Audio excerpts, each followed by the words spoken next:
suis officier de gendarmerie, donc j'ai fort heureusement, je pense à tous les soignants là, qui se retrouvent à la porte et qui vont bien plus en chier que moi. Moi, j'ai quand même la sécurité de l'emploi. Donc là-dessus, je vais pas me plaindre.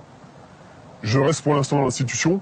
Faut pas être sorti de Saint-Cyr, comme on dit, pour voir qu'un gars de 30, 40, 50 ans, qui est en très bonne santé, il fait le vaccin, il se sent pas bien. Quelques jours après, il fait un AVC, il fait un arrêt cardiaque. Il y a des jeunes gendarmes qui décèdent.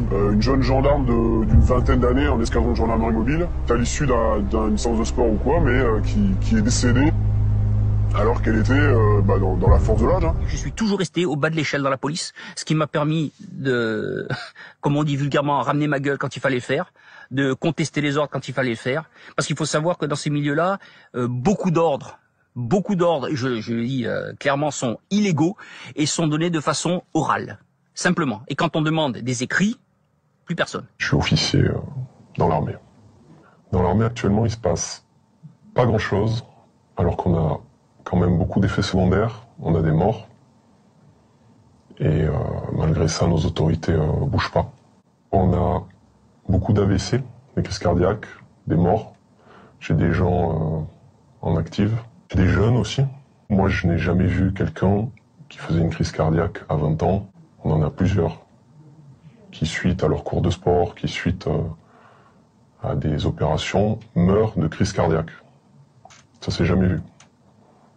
Et malgré ça, les autorités ne bougent pas, le service de santé des armées, qui est responsable de la santé des militaires, ne fait rien. Alors qu'ils ont les données. Le coût psychologique pour les gens de se rendre compte que ces injections sont nocives, ça veut dire que toute votre conception du monde est à revoir en fait. Qu'on vous a incité depuis le début à faire quelque chose qui est nocif pour vous.